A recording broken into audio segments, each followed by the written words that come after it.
Afternoon to another edition of the Digital Download, which is, The I won't longest even count on running you. business talk show on LinkedIn Live. So close. The longest running weekly business talk show on LinkedIn Live. You'd think after almost 3 years we'd have this nailed down. Well, we just rely on you to know what the patter is for this. That's right. The longest running weekly business talk show on LinkedIn Live. Today, we'll be talking about lead generation with a special guest, Drew Donaldson. Drew will be joining us in just a moment. Drew says effective lead generation isn't about how many leads you can get, but how many sales opportunities you can create. He's going to share with us what he means by that and some things that we can do about it. But before we bring Drew onto the show, let's go around and introduce everyone. And around is kind of a small circle today. While we're at it, while we're going through introductions, why don't you reach out to a friend, ping them, and have them join us?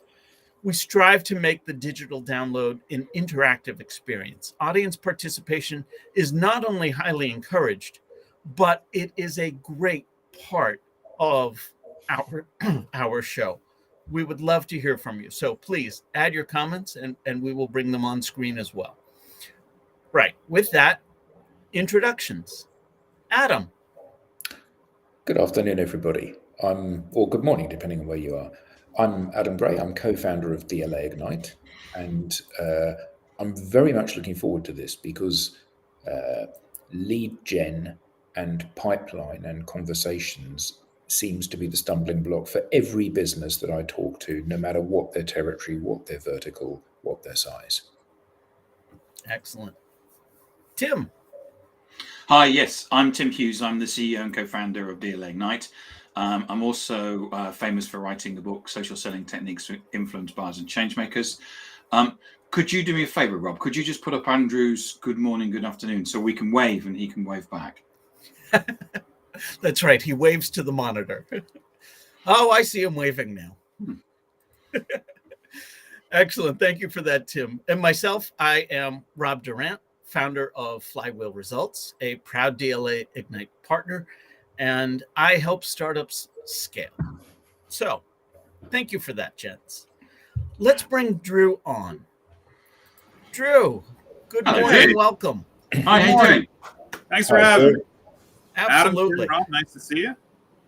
Please tell us a little bit about yourself and what brings you here today. Absolutely. So my name is Drew Donaldson. I'm the CEO of Grow House, and we are a strategy firm that we do a lot of lead generation. I wouldn't say we're necessarily a lead generation firm, but most of the clients that come to us, service-based businesses, that's what they're looking for. They're really looking to get leads into the front door so that they can turn them into loyal customers and serve them for years to come. So lead generation is a big part, not only of my own business, but the business I do with my clients. Excellent. So I didn't know there was a memo going around about beards. If I'd known, I would have grown one. Oh, yeah, that came out last week. Man. Yes, yours is very impressive, particularly for a week. Yeah. Oh, yeah. This is actually just my 5 o'clock shadow. It was like 3 feet. I had to trim it to make sure it fit in the frame.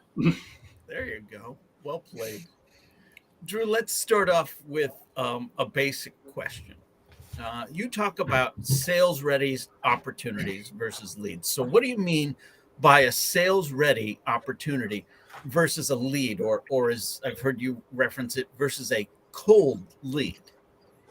So I think there's a range on the spectrum in terms of where leads are placed, right? You could consider going to a source like Apollo and downloading a list of phone numbers as leads. Technically, I mean, you can call them, they could turn into businesses, but that is the coldest of cold. And even when you go and have like a webinar or a white paper or something like that, where people are raising their hand and saying, hey, I'm interested in this, all they're saying is they're interested in that piece of content, not necessarily they're interested in talking to you, doing business with you, doing anything more than kicking the tires.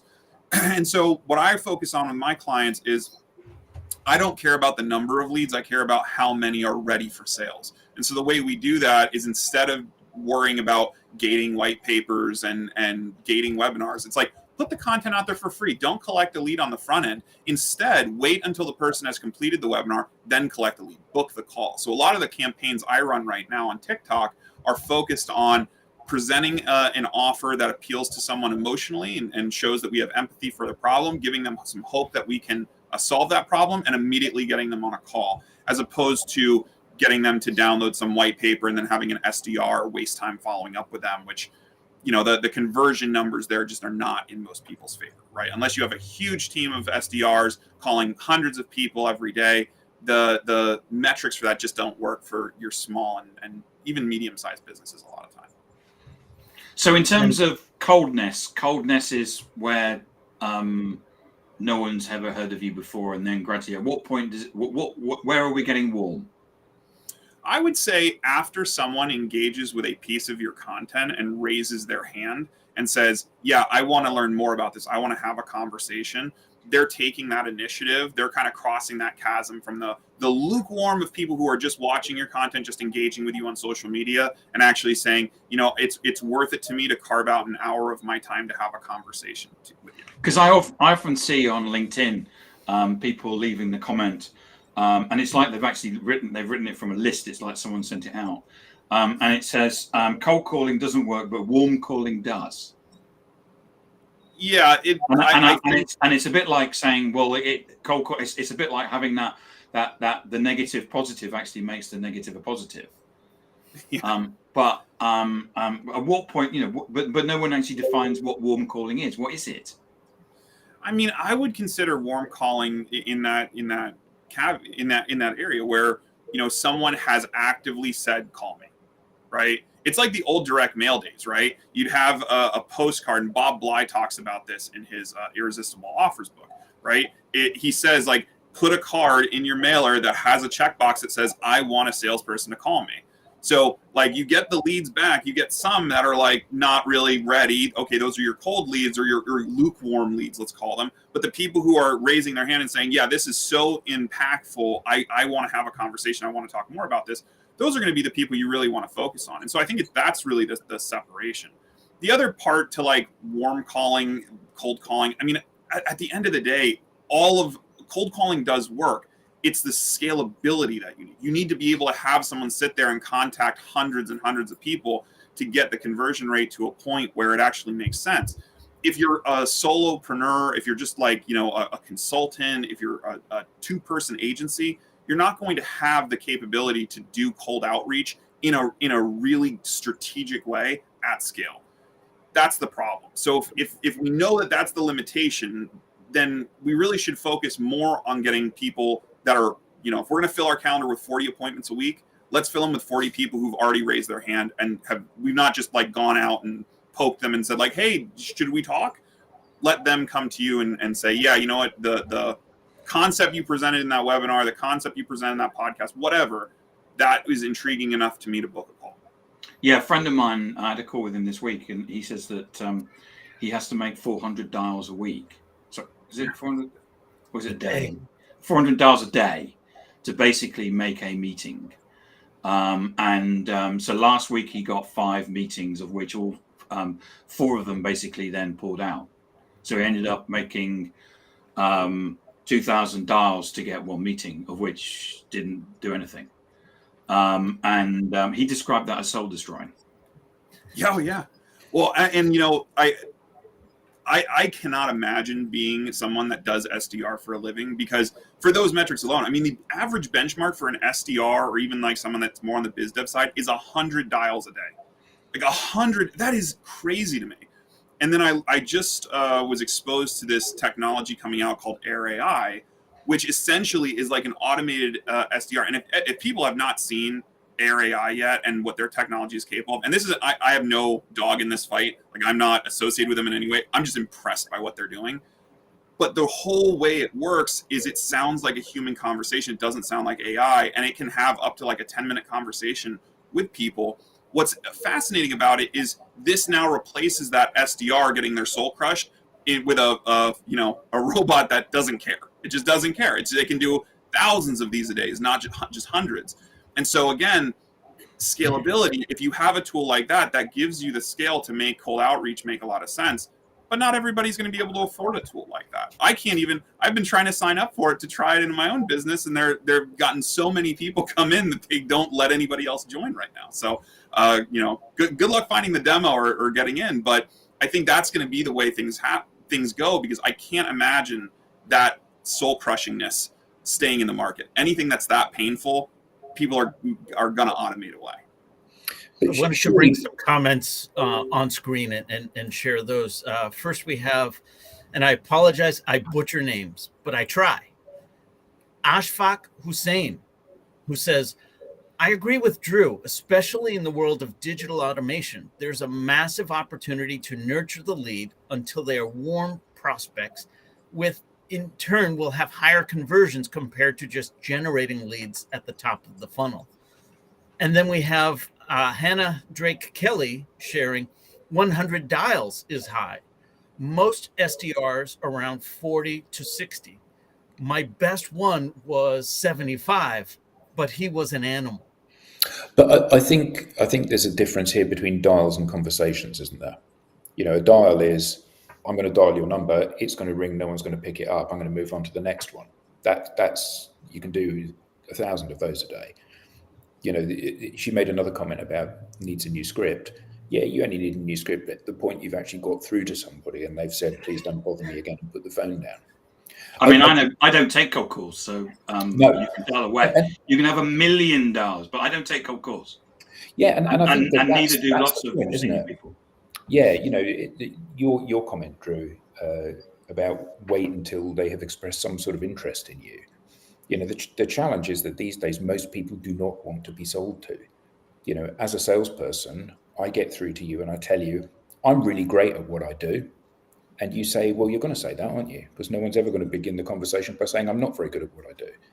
So, it's like these are just words. I may or may not be in market, but until there is some context and some relationship and some trust there, you're just telling me words.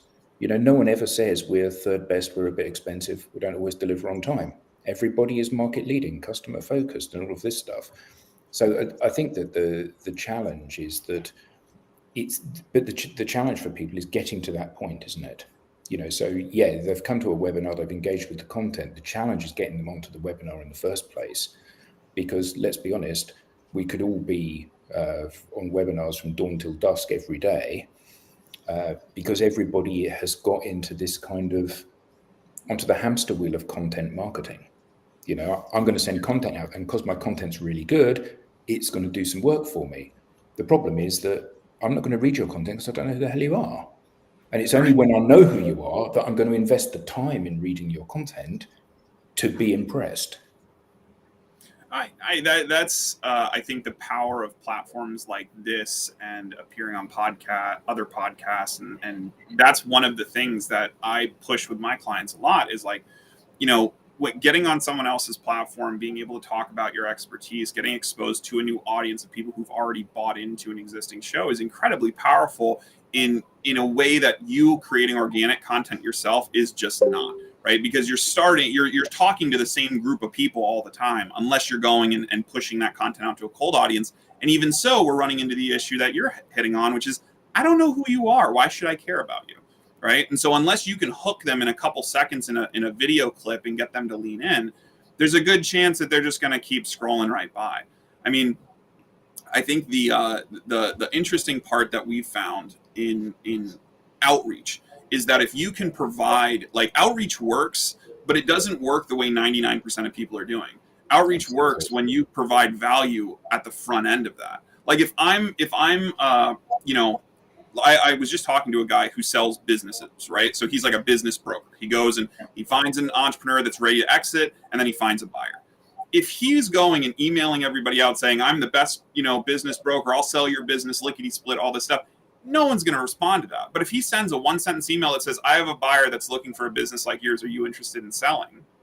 And that person is interested in selling, even if they're not, they're probably going to respond to it with a no, and then you can cross them off the list. Or they're going to say, yeah, you know what, I've kind of been toying that around. So if you're able to provide some value in that initial outreach, whether it's on the phone or in a LinkedIn message or an email, that's incredibly powerful. And that's the same thing you're doing by appearing on podcasts and other people's platforms and webinars and guesting and all of that, is that you're providing that value first so that they can kind of take a look at you and be like, all right, yeah, I like what he's saying. I like his approach. Let's have a deeper conversation about how he can help me. I think actually, I agree with you, but I think it's more, it's less about the adding value, because everybody adds value. Otherwise they would. They claim. What I always say, so a plastic bag is value and a Rolls Royce is value. So you have, when you use the term added value, you need to be really careful about what you say and mean about it, because everybody says it. But I think Drew, the fact that your first comment on here was about, this is just my 5 o'clock shadow. People will have watched that. They will have laughed and they will have thought, I like him. He's a nice guy. And I think that's, and your comment absolutely nailed it when you said it does work, but people are using it to scale the wrong bits. And you go onto a podcast, you demonstrate that you're a nice guy and people are going to like you, and there's a bit of personality there. And that's the thing that unlocks them consuming content in the future. And I think that a lot of the mistake that businesses make is they assume that I'm going to get you on my podcast and then you're going to buy. Or I'm going to get you on my, not podcast, I'm going to get you on my webinar and then you're going to buy. Or I'm going to get you on my webinar and then you're on my sales process. I'm going to mail you every week or month or 6 months or whatever it is. And actually, that's like journey mapping. Customer journey mapping is never customer journey mapping. It's always your sales journey mapping, because you're only ever looking at it from the objective that you're going to put your hand in their pocket and take some money out. And I think that the really interesting thing is that when we think about the personality aspect and using these tools to scale that's where the win is. Because, for what you do, I don't know anyone else that does that. And you're the guy with the big beard, and actually that's quite engaging and endearing. And that means that there's no apparent threat to me having a conversation or pinging you a message saying, oh, can you give me some thoughts on this? And I think it's that bit that people often miss when they're trying to create a strategy for selling, isn't it? I think so. I think the other thing you kind of hinted at there is that I think people are very impatient when it comes to content marketing. They see these things as transactional where they should be relational. The whole idea of a customer journey is that you start someone cold and you get them to be warmed up to you over time. And yet most people treat content marketing like, well, I'm gonna get you on the webinar and then you're immediately in the sales funnel, like you're saying. No, you shouldn't be in the sales funnel. You should be in the content funnel. You should start dripping out, hey, did you like that webinar? Well, hey, we have a webinar coming up next week on this topic. Or, hey, you should check out this white paper that we wrote or this checklist that we put together for people that went to this webinar. Like, I think most people, especially because the attribution of content marketing is so difficult, they want that immediate, like, okay, we got a lead. They're in the sales pipeline. We're closing at this percentage rate. They're not willing to be patient enough to really warm these people up over, 30, 60, 90 days. They just want the sale right now. They were on the webinar. They're hot. Let me give them a call. Let's see if they want it. And meanwhile, if you have 500 people on a webinar, that's a week's worth of dials. And if you get one person out of that, you might be lucky. But you're going to annoy the other 499 that don't care about it. Or just checking it out because the headline was cool. So it's really a challenge. Yeah, I agree with you, Drew. I think that we have to be quite careful, don't we, in terms of seeing. We run a webinar, and immediately that means that the people are basically all qualifying in. Whereas as you say, the person could be there just to, you're sharing this great idea, and then maybe just checking out what that great idea is. There's no budget, there's no process, there's nothing behind it. What do they say, Tim? The first 3 people to buy your product are your competitors. So simply because they showed up for the webinar does not mean that they are there to buy. They might be your competitors there to spy. I wanted to bring up Andrew's comment. I love it. Andrew Slesser says, to get any connection to buy into what you're trying to sell, there needs to be a personal connection between both parties. If there isn't, the buying party will never be interested in what the seller has to say. Drew, I wanted to get your thoughts on that. So, yes, but again, everybody's doing this wrong. Like every single personalized message I get on LinkedIn or through my email is the same hacky script that there's got to be some sales course out there that gives away these templates because it's the exact same thing, right? I get it as well, Drew. The other day I had two, and I meant to take a screenshot. I had it was the two different companies, same title, same script. Yeah, it's saw you went to this school or saw you did work with this person, looks great, by the way, and then sales pitch. And it's like that's their attempt to build some kind of connection.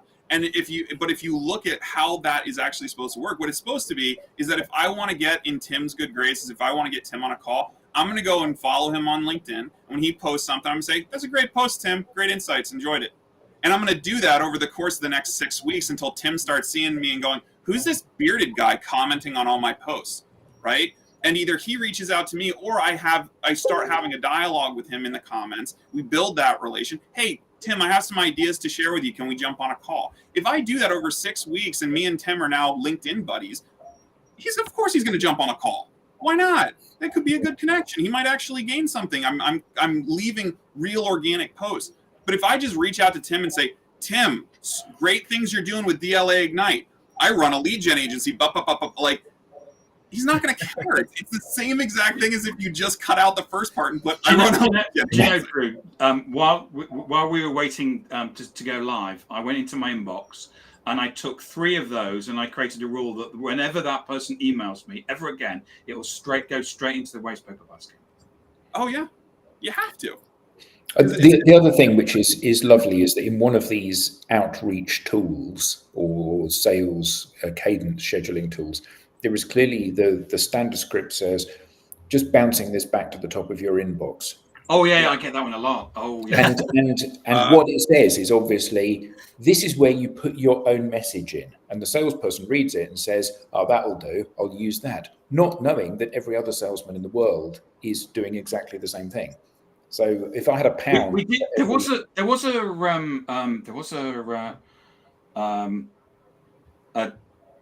thing where basically what happened was that people would send you a picture of it. They said this is the last time I'm writing to you, and they'd send a picture of a squirrel or something like that, and that went on for about 3 weeks, and then it died. but everybody did it, so there must have been. I think it's like marketing profs or something like that, or something where they say this is the way that to get hold of people. And of course, quite often, Adam always says, you can send a LinkedIn message and get $1 million deal. That's luck. Yeah. What you need to be able to do is send 2, 3, 4, 5 LinkedIn messages and get $1 million deal on each of those ones. That's when you have like a methodology. I was just reading this thing about David Rockefeller last night and his Rolodex, which, he kept very closely guarded. And when they finally, after he died, and they finally opened it up and started looking at it, what they found was that he didn't just keep the contact information in there, but he kept personal details on every person he met. And he would review them prior to a meeting. And he said, and I think it was a letter or something, that he thinks that is the biggest reason why he was able to put together so many of these deals, is because he would go and say, "Hey, last time we talked, your daughter was on a field hockey scholarship. How's she doing at, Penn or whatever?" And that personal connection over time is what made people so, ruthlessly loyal to David Rockefeller. So I think if someone of his stature is taking the time to actually take note of the thousands of people that he's run into in the course of his life and take those notes, it shows there is some value in that, way beyond just scraping their LinkedIn and being like, "Oh, you went to Stanford? I went to Stanford. We should talk about that."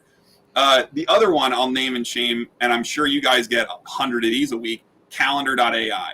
This is some new software that sales got a couple months ago, and I would say 50% of all the sales emails all come from this calendar with a K AI tool. They all read exactly the same. It's the same template. It must be like an easy button for sales guys.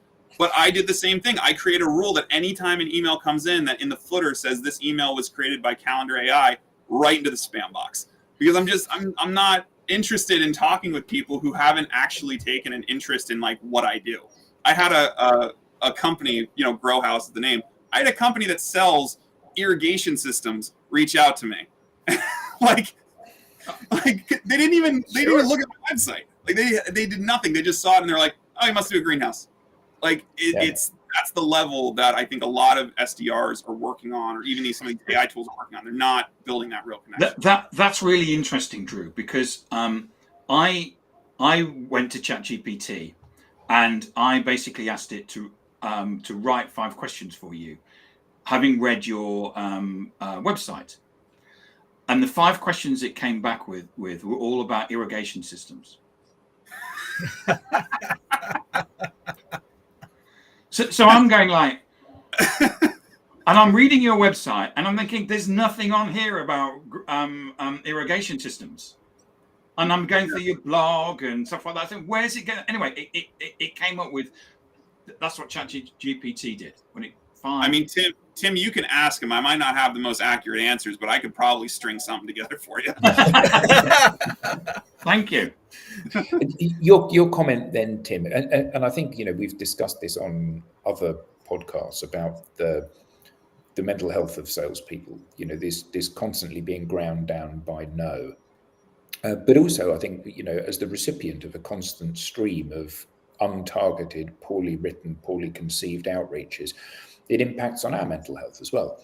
So sometimes when somebody, like you said, Tim, says, this is going to be the last time I'm reaching out to you, I often respond to those people saying, do you promise this is going to be the last time?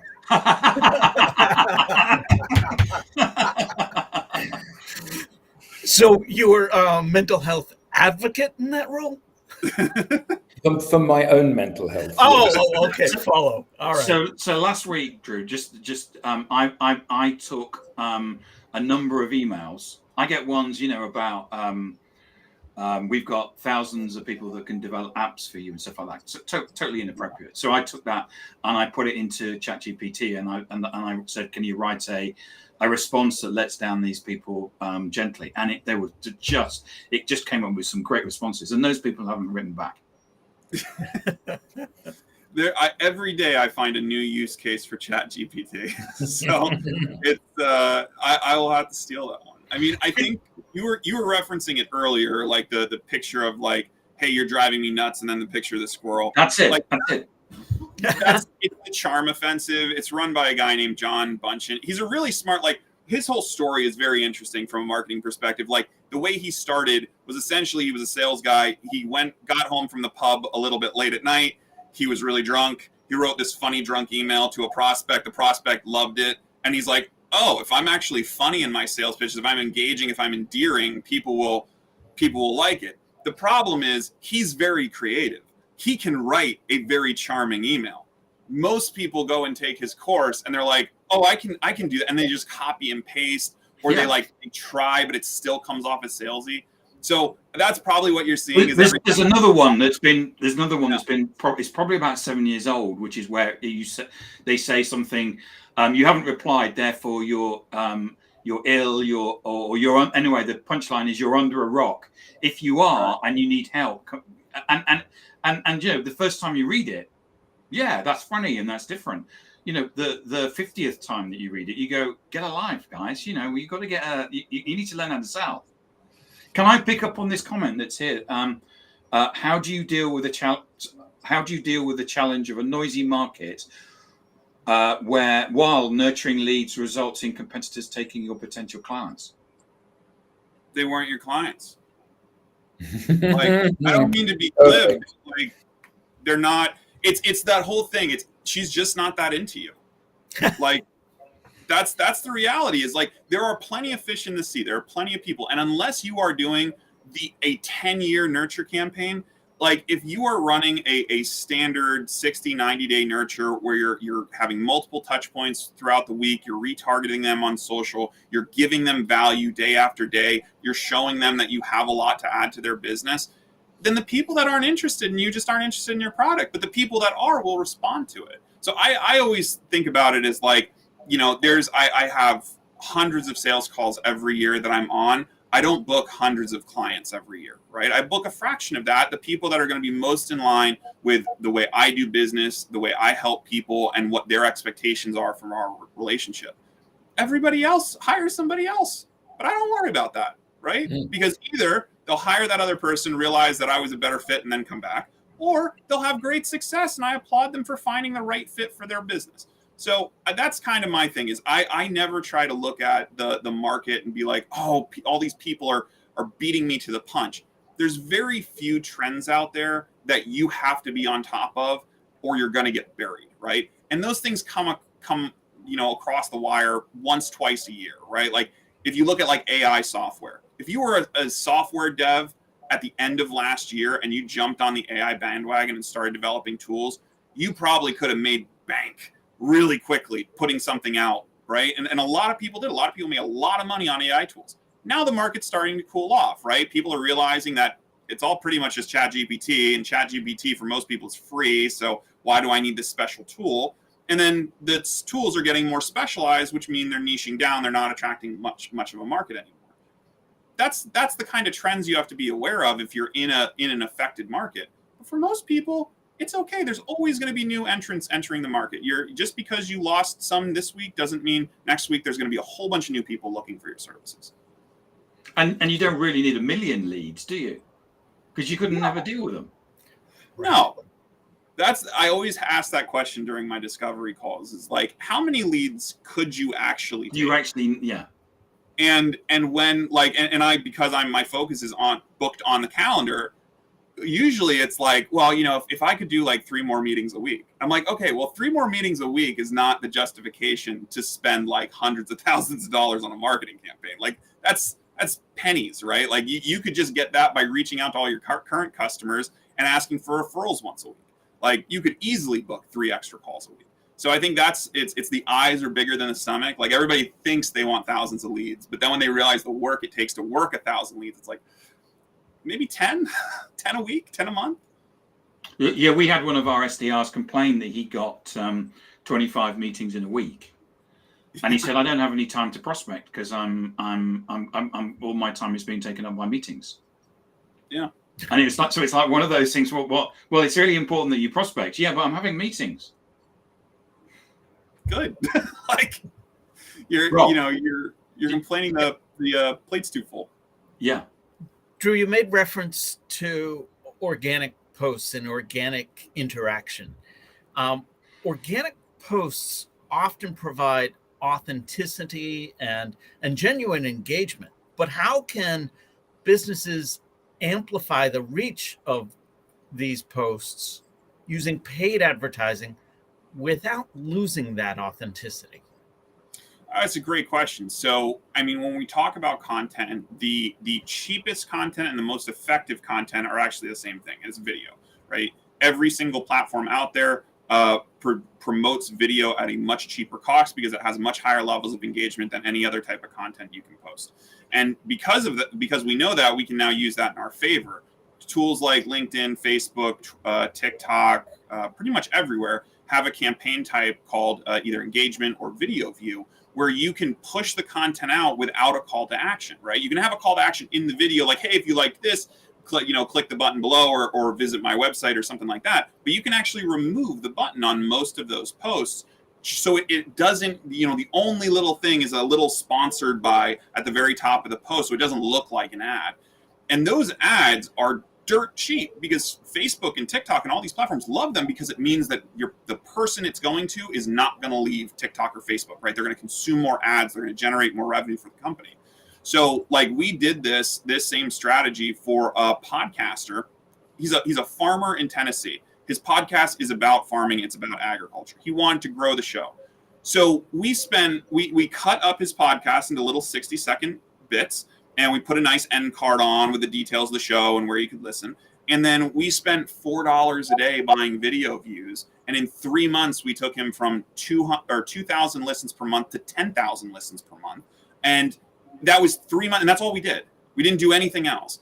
And because we got that hockey stick effect of growth, he was able to get sponsorships and he was able to bring on new guests. And it's just the power of these ads is unbelievable in terms of just getting in front of your audience and getting them to start consuming your content for so little. You don't need $20 a day ad spends to really make a difference, especially if you're specific in who you're targeting. But I thought we were always told that we needed to put some sort of call to action on the end. Oh, no, that's what I'm saying. You can put the call to action on the end of the video. But you're not putting a link to click to where they go out. So like in a Facebook ad, you know how there's that banner at the bottom that has like a button and it has like, it'll have like a link. You can, when on a video view ad, you can turn that off. And that way it doesn't look like an ad. So if people are scrolling through, they'll stop and they'll actually watch the content thinking, oh, well, this is something from my feed. This is something from a page I follow or whatnot. And the content itself, that was organic to begin with. That was the podcast. Yeah, that was just clips from the podcast. It wasn't an ad. It wasn't him saying, hey, go listen to our show. It's literally 60-second clips from the show of them talking about what type of cows are the best cows and what, how their equipment broke down last week. And it's stuff that would only appeal to farmers. But because we narrowed our focus in and said, listen, I only want this to be shown to farmers, people who are interested in homesteading, people who are preppers, that whole kind of cadre, we were able to get massive amounts of engagement and a huge growth in subscribers simply by pairing the content itself, that are nice organic content, not salesy content, with the right audience, and then spending a couple bucks a day on it. So for businesses with limited budgets, striking a balance between organic efforts and paid campaigns can be really challenging. What would you recommend for optimizing the spend while maintaining effective lead generation? So the way I would look at it is there's platforms, like if you look at a chart of the lifespan of a social media platform, right? Every social media platform, and there's a famous chart out there that tracks all this, but there's a point where all these platforms peak.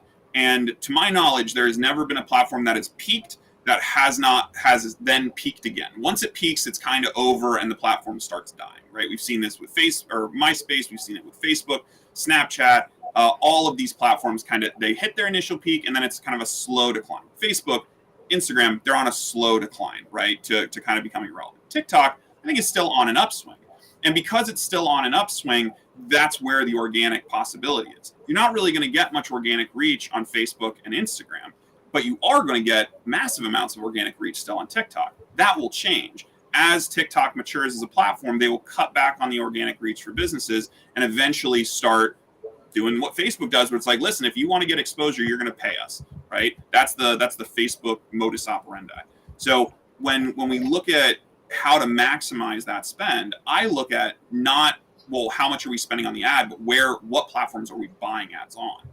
TikTok works so well that I wouldn't buy ads on TikTok necessarily unless I had a very clear goal of, I want to generate leads. And that's what I use TikTok for. Whenever I run campaigns there, it's to do lead gen because I find that is the best platform to do them. And for $50 a day, you can generate a week's worth of leads for a small business easily. And leads meaning calls on the calendar. When you go onto somewhere like Facebook, where the price for advertising is significantly lower, but the quality of the lead is also lower, I don't want to buy lead gen ads there. Instead, I want to do what we were just talking about. I want to buy a series of video ads that essentially we start with a main ad with our big cold audience, and then I'm going to take the people that watch at least 75% of that video and then show them the next video. And I'm going to do this using ad retargeting in the back end by establishing an audience that says anyone that watches 75% of this video gets sent this video, and then to video 2, video 3, video 4. And then by the time I get to video 5, I really have those people boiled down to the people who are most likely to convert into a sale.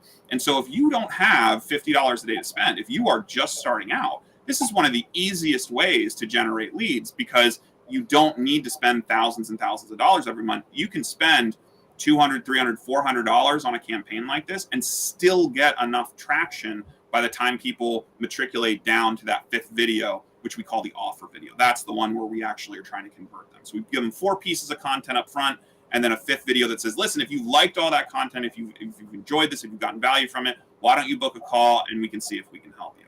So that's the kind of the 2 sides of the strategy. Like if you want to use an up-and-coming platform, use it for the lead generation ads because that's where you're going to have the most success. If you're dealing with a platform that is on a decline, you really want to benefit from their lower ad costs to buy cheaper ads and get more high-quality people through that funnel by retargeting them with several pieces of content first.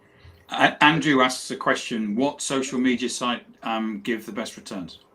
TikTok, 100%. It's not. Right now, TikTok is like the golden age of Facebook ads when there were 22-year-olds out there becoming millionaires overnight. That's what's happening on TikTok now. TikTok Shop is blowing. TikTok Shop is making, soccer moms in the Midwest rich. Like it is ridiculously how powerful that platform is, and how the returns I've seen on that match nothing else on any other platform, even running the exact same content. So it's not even a matter of, oh, well, you ran this type out on Facebook and then you ran this on. No, I'm running the same content on multiple platforms, and nothing does better than TikTok. I have a 12-year-old great niece and a 9-year-old great niece and a 12-year-old great nephew, and the first place they shop always is TikTok Shop. That's the first place they go. It's becoming. Is that also true for B2B, or is that predominantly B2C? TikTok has a massive, massive audience, and it is. There are people in there. I've gotten people of 8-figure businesses booking calls through TikTok. Like, they are out there. They're out there because their kids are on the platform, and also it's just a fun platform. Like, it's algorithmically generated content that's always new. It looks at what you like. It feeds you more of what you like. It's the perfect not adrenaline, dopamine like delivery system, right? It's constant. It's so different than what you see on Instagram and Facebook, where it's not that at all. It's it's only the people you follow. It's very little in terms of discovery, and it work. The proof in the pudding that it works is that one of the first things that Twitter did when Elon Musk took over was start the For You thread, where it's out now. They're doing algorithmically generated content where they're not just showing you the people that you follow, they're showing you content that they think you'll like. And that's what makes it so powerful, is that if you join, you're not going to see the same videos that the 9-year-old sees. Never. You'll never see them. You might see them for like the first day when it's still trying to figure out who you are. But just by entering your birth date on the first screen of the sign up, they're going to be able to tell, like, all right, you're probably going to be into this. Dash cams. Yeah, dash cams. That's what you're into. That's what I get always, dash cams. Yeah. Maybe it's because I watch them. So the thing is what happens is that now when I go out driving, I think I'm living in this dash cam world. If I'm waiting for these cars to sort of crash in front of me and stuff like that. It's so funny that you should say that, Tim, because it's exactly the same for me. And they're very addictive dash cam video clips, aren't they? Well, you're waiting for that big Arctic lorry or something. Yeah. There's something like walking across the road, and it's that Arctic truck, as you call it. Sorry. Well, I've seen a lot of people start posting dash cam videos where nothing happens. Like, yeah. And they'll put wait at the end on it. Yeah. It's brilliant, and nothing happens, and it was like. You gotta appreciate the content creators out there that just really are the perfect troll. They're just, I've sat through so many of those wait till the end videos, and the end is just so disappointing. But it works. It gets them views. It gets them more watchers. And you wait to the end, so the algorithm sees that people are waiting to the end on this video, which is. So Facebook did something a while back about. They I forget what it was. I think they prevented you from running ads for a period of time when you had that kind of text on screen, like watch till the end, or like, the secret will be revealed at the end, or stuff like that.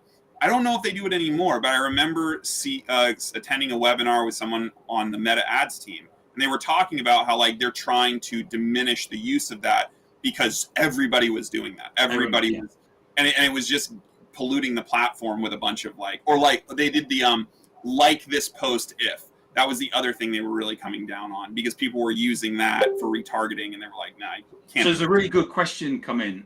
Yes. My main prospects are mostly Cisco IT managers for large enterprises. Have you had any luck on TikTok with this audience? I'm trying to think. You can say no, Drew. No, I'm just trying to think if I have any clients that are in that field. I see. Is that cybersecurity? Is CISO cybersecurity? Yeah, or is Chief CISO Information Security Officer. Information Security Officer, yeah. Oh, okay. I did have one client on there. I don't think we ran for very long. He ended up going more with a pay-per-click strategy. So I can't say for sure. What I will say is that out of all the platforms I've been on, there is a huge amount of diversity on that platform. And I know for a fact that cybersecurity is a niche on there. The best thing I would say is go on to the, if you go to create a ad account on TikTok, there's a tool in there, just like on Facebook, where you can go through their ad library and you can see in certain sectors what ads are running and how long they've been running. I would go in and look at some of your competitors, see if they're running ads, see how long. If someone's been running an ad for 30 days, 60 days, 90 days consistently, that's a pretty good sign that they're finding some progress there. So I can't say for certain that I've ever picked those people out in any of my campaigns, but I know for a fact cybersecurity is a big topic on there. And I'm sure that if you go into the ad library, you'll be able to find at least someone in there that's kind of in your niche to do some kind of judging. So Drew, may I ask you a question that ChatGPT created for you? Sure. It's because your website basically came up with responses about agriculture. I had to do it on a particular blog post. Okay. So in your blog post, you emphasize the importance of building a brand presence on social media, even before having a product to sell. Some might argue that this strategy is resource intensive and risky. Can you share specific examples of companies that have successfully employed this approach and how they have mitigated the potential risks? Good question, isn't it? Yeah, it's a good question, but I take issue with the fact that if you're just starting something out, it has to be necessarily labor intensive. Like, think about it this way. Like, I always get a chuckle with Gary Vee because he says, like, oh, if you're not producing 60 pieces of content a day, like, you're doing something wrong, right? And his heart's in the right. It's got a team of people doing it. That's the problem, right? Like, yeah, when you have a team of people, you can create 60 pieces. If it's just you, creating 60 pieces of content is insane for someone who's running a business and has to manage payroll and have staff meetings and meet with clients and actually do the work they're getting paid for. Like, that's ridiculous. So when you're in that position, you can't be doing that. But at that point, your business is already established. So if we're looking at a business that's just getting started, let's say, Tim, you're thinking about doing something different. You're gonna start a new lemonade stand, right? And you're gonna leave everything behind and you're gonna do that. Well, you're not gonna just pack up one day and call up DLA and say, like, I'm out. I'm doing a lemonade stand now. No, you're gonna do the pre-work while you're still employed. You're gonna say, all right, well, the first thing I need to do is create a brand. All right, so I have the brand, I have the logo, I have the color. Okay, now I need a product. All right, this is what the product's going to be. I'm not going to sell the product for a while, but I need to create this. And then as we're going through this, you have time to go and put up posts, talk about the best kinds of lemonade, talk about, when you're going to launch, what your new location is going to look like. You have this time because you haven't actually started the business yet. So the problem is in the question. There is no risk. There is no resource intensiveness. And also, you don't need thousands of pieces of content pre-launch. You just need something that when you first get out into the market and you say, hey, come to my lemonade stand, that if they pull up your page, it's not blank. Like, so I think the concept of like this has to be this big arduous thing is just, it's not correct. It doesn't take a lot of effort. I mean, I can spin up a page for a business in 20 minutes, right? It's not a Herculean effort to add a banner and a profile image and fill in some details on Facebook or TikTok. What's really the bigger problem that people have is actually taking that concept and then starting to make sales, right? You can do all the great product development and you can do all the great branding and all of that ahead of time. Great. But the problem people always have is that they don't validate the idea ahead of time. And this happens even before the branding takes place. You should validate the idea so that by the time that all this work you're putting into the branding and the content, it's going to pay off because you already know the idea works. So like in that scenario, you would, before you ever start a Facebook page or a TikTok account or a website, you're going to go out and set your lemonade stand up at a flea market and see how many cups of lemonade you can sell. And then you might do that over the course of 6 weeks to see what kind of traffic pattern changes over those 6 weeks. And if no one buys your lemonade, well, the market is spoken. Your lemonade's no good. Go back to the drawing board. If you sell out every day, yeah. If you sell out every day, then build the Facebook page. Like, that's not work. That's not a risk. So I think that's the problem I have with that question. It's like there are plenty of business. There's a drink in the here in the UK. I don't know if it's sold elsewhere. I can't remember the name of it off the top of my head. But when the owners were thinking of leaving their jobs, they bought a stand at Glastonbury. And which probably translates. And they basically had 2 bins outside, and they said, "We're thinking of quitting our jobs. If you think we should quit our jobs and set this company up, put your container." This is in the days when single-use plastic was okay. Put your single-use plastic in this bin, and if you don't think we put, and the bin where they should quit their jobs basically was overfilled, so they quit their jobs.